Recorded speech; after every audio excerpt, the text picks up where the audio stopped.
नमस्कार। स्वपन वासु दत्तम के अंतर्गत चतुर्थ अंक है, उसके अंतर्गत मैंने कल जहाँ तक पढ़ाया था उससे आगे आज मैं प्रारंभ कर रहा हूँ। तो इसमें राजा कह रहा है कि का गति श्रूयताम। अब क्या चाह रहा है सुनो। पद्मावती बहुमता मम यद्यपि रूपशील माधुर्यै वासुदत्ताबद्धम न तो तावन मे मनोहरति। अर्थात यद्यपि पद्मावती अपने रूप आचरण तथा वाणी की मधुरता से मेरे मन को अत्यधिक प्रिय है, फिर भी क्या है, वासुदत्ता के प्रति जो लगा हुआ मेरा मन है उसको मैं दूर नहीं कर पा रहा हूँ। अर्थात जो वासुदत्ता के में अनुरक्त जो मन है उसको मैं दूर नहीं कर पा रहा हूँ। पद्मावती मेरे को प्रिय है, फिर भी क्या है, वासुदत्ता में अनुरक्त मन को मैं दूर नहीं कर पा रहा हूँ। अब इसका जो अन्वय अनुसार जो व्याख्या है वो इस प्रकार है कि यद्यपि रूपशील माधुर्य सौंदर्य सदाचार प्रिय भाषणी पद्मावती मगध राजपुत्री मम उदयन से बहुमता बहुसम्मानिता तथापि सा वासुदत्ताबद्धम वासुदत्तायाम अनुरक्तम न तु तावत् मनः चित्तं हरति चोरयति। रूपशील माधुर्यै रूपम च शीलम च माधुर्यम चेति रूपम रूपशील माधुर्याणि ते रूपशील माधुर्य। यहाँ पर द्वंद्व समास है।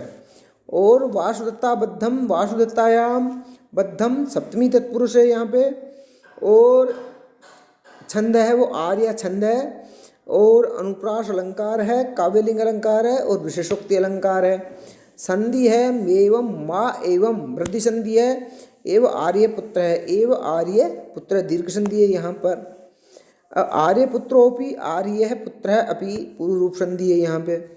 अब आगे जो श्लोक है, जो छठा श्लोक है वो इस प्रकार है कि राजा कह रहा है स विषादम एवं उपरता वासुदत्ता वयस्ये। दुख से हाय देवी वासुदत्ता तो मृत्यु को प्राप्त हो चुकी है, वो तो मर चुकी है। अतः राजा कह रहा है कि वासुदत्ता तो मर चुकी है। तो और अनेन परिहासेन व्याक्षिप्तम मे मनस्त्वया ततो वाणी तथैवेयं पूर्वाभ्यास निःसृता। अर्थात हे मित्र, तुमने इस परिहास वचन से मेरा मन व्याकुल कर दिया, अतः पहले के अभ्यास से ही यह मेरी वाणी पूर्वत निकल गई। अर्थात तुमने क्या है, इस परिहास वचन से मेरा मन है वो और दुखी कर दिया। अतः जो पहले अभ्यास मात्र से मेरा स्वभाव था, कह देता था, उसी वर्ष मेरी जो वाणी है वो निकल गई है। अभी यहाँ पे जो है अन्वय के अनुसार इसकी व्याख्या अन्वय इस प्रकार है। त्वया अनेन परिहासेन मे मनः व्याक्षिप्तम ततः इयं वाणी पूर्वाभ्यासेन तथा एव निःसृता। त्वया वसंतकेन अनेन पूर्वोक्तेन परिहासेन केली युक्त वाक्येन मे मनः मम चित्तं व्याक्षिप्तं शोकग्रस्तं कृतं ततः तस्मात् कारणात् इयं वाणी एषा वाक् पूर्वाभ्यासेन पूर्वकाल संस्कार प्रभावात् तथा एव पूर्व समय तुल्य एव निःसृता निर्गता। समास है पूर्वाभ्यासेन पूर्वशासो अभ्यासतेन पूर्वाभ्यासेन। व्याक्षिप्तम भी आंग उपसर्ग पूर्वक क्षिप्त धातु से कत प्रत्यय हुआ है, अनुष्टुप छंद है। राजा कह रहा है वयस्य न जानाति भवान अवस्थाम कुतः। अर्थात क्या है, राजा मित्र आप मेरी दशा को नहीं जानते, मेरी दशा को नहीं जानते हैं। जो पूर्व श्लोक था उसके अंतर्गत जो अलंकार था वो स्मरण अलंकार था। कौन सा अलंकार था? स्मरण अलंकार था। और यह है, इसका जो है दुखम त्यक्तम बद्ध मूलो अनुराग है स्मृत्वा स्मृत्वा याति दुखम नवत्वम यात्रा त्वेषा यद विमुच्य है वाष्पम प्राप्ता निर्णय याति बुद्धि प्रसादम। अर्थात इसका जो है हिंदी व्याख्या है इस प्रकार है कि जिस प्रेम की जड़ें गहराई तक पहुंच गई हो, ऐसे प्रेम को छोड़ना दुखपूर्ण है, अर्थात अत्यधिक कठिन है, उसे कभी नहीं छोड़ा जा सकता। उसे जैसे जैसे स्मरण किया जाता है वैसे वैसे ही वह और नवीनता को प्राप्त हो जाता है। परंतु लोक रीति यही है कि व्यक्ति प्रिय की स्मृति में आंसू बहाकर अथवा आंसू रूपी कर से उऋण होकर स्वच्छ बुद्धि वाला हो जाता है। कैसा हो जाता है? स्वच्छ बुद्धि वाला हो जाता है। अतः क्या है, अब इसकी जो संस्कृत व्याख्या है वो इस प्रकार है। बद्ध, पहले अन्वय देखिए। बद्ध मूल है अनुराग है त्यक्तुम दुखम स्मृत्वा स्मृत्वा दुखम नवत्वम याति तु यात्रा एषा यत इह वाष्पम विमुच्य प्राप्ता निर्णय बुद्धि प्रसादम याति।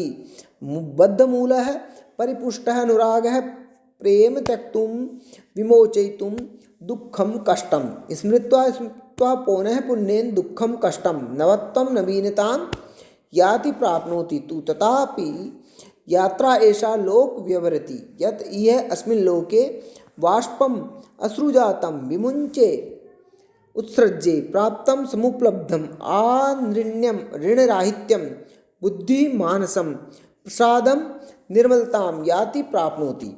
बद्ध मूल है, बद्धम मूलम यस्य स बद्ध मूल है, बहुव्रीहि समास है यहाँ पे। और आनृण्यम अविद्यमानम यस्य ऋणम अविद्यमानम यस्य ऋणम स अनृणः, अनृणस्य भाव है आनृण्यम, नए तत्पुरुष समास है यहाँ पर। और बहुव्रीहि नए तत्पुरुष और बहुव्रीहि है। प्राप्तानृण्य प्राप्तम आनृण्यम यया सा, बहुव्रीहि समास है यहाँ पे। व्युत्पत्ति क्या है यहाँ पर, अनृण और शय है तो आनृण्यम बन गया। त्यक्तुम त्यज धातु से तुमन प्रत्यय है। प्रसादम उपसर्ग सद धातु से गए प्रत्यय हुआ है। शालिनी छंद है। अनुप्रास और काव्यलिंग अलंकार है। अनुप्रास और काव्यलिंग अलंकार है।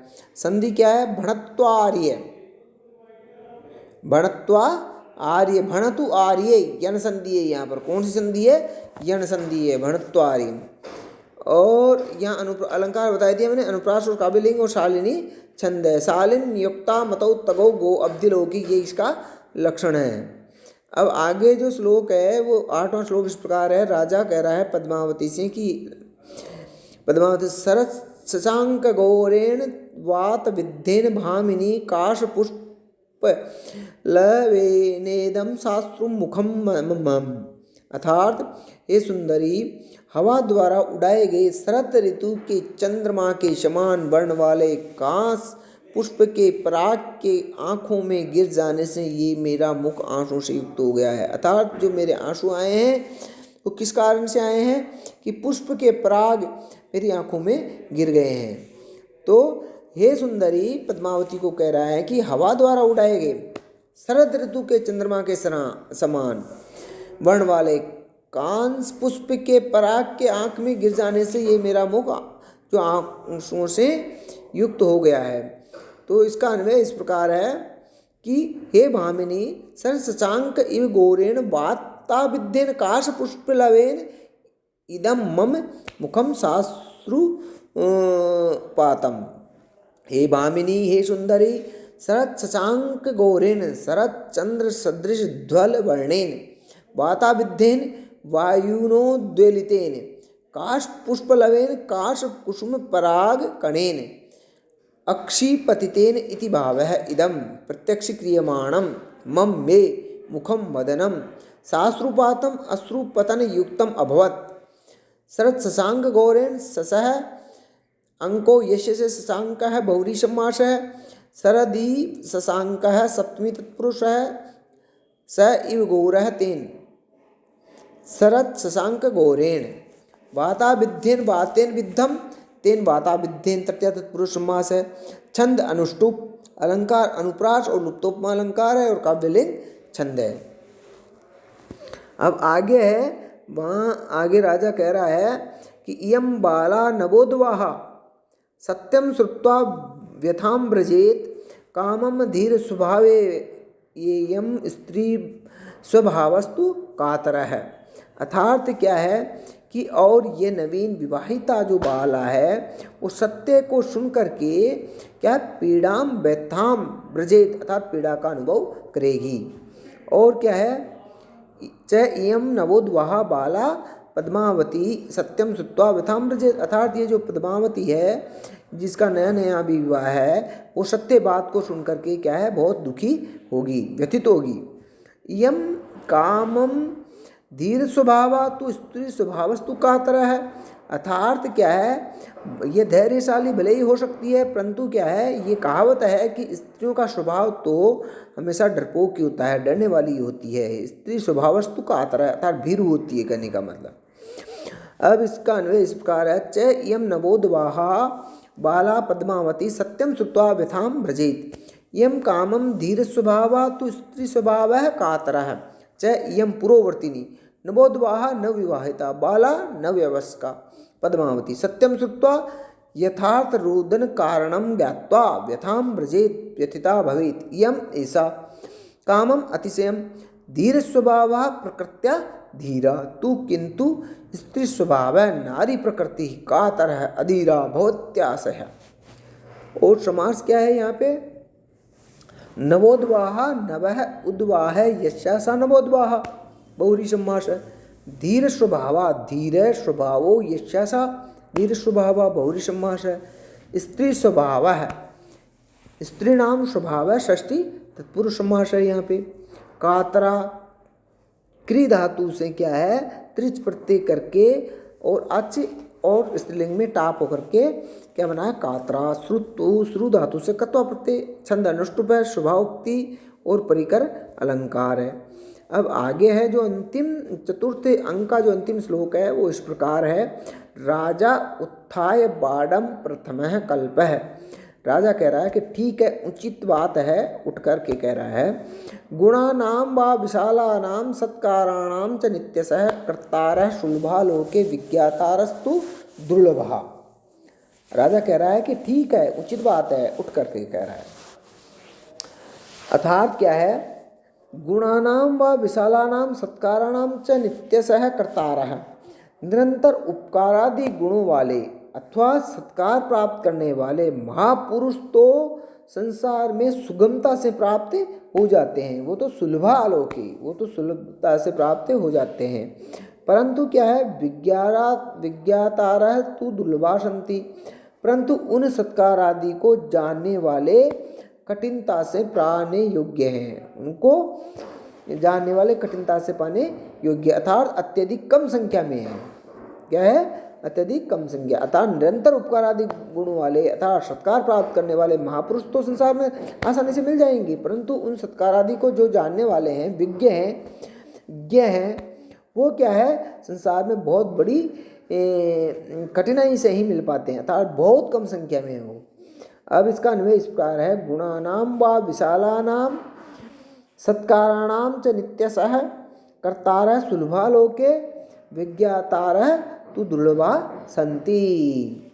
अब है इसकी संस्कृत व्याख्या इस प्रकार है, गुणानाम अर्थात परोपकारादि सत्कर्माणाम, परोपकार आदि जो सत्कर्म है उसमें षष्ठी विभक्ति लगा देंगे, वह विशालानाम भयताम उदाराणाम सुलभा सत्काराणाम पर पूजनादि सम्मान संसूचकानाम नित्यशः सर्वदा कर्तारः अनुष्ठातृजनः सुलभः अनायासलभ्या लोके संसारे जगति वा विज्ञातारः, विज्ञातारः मतलब गुणज्ञः, विज्ञातारः गुणज्ञः सत्कार ज्ञासे तो सत्काराज्ञास्य तु किंतु और दुर्लभः आयास लभ्या संति, दुर्लभा आयास लभ्या संति। व्युत्पत्ति इस प्रकार है, सुलभा सु उपसर्ग पूर्वक लब धातु से खल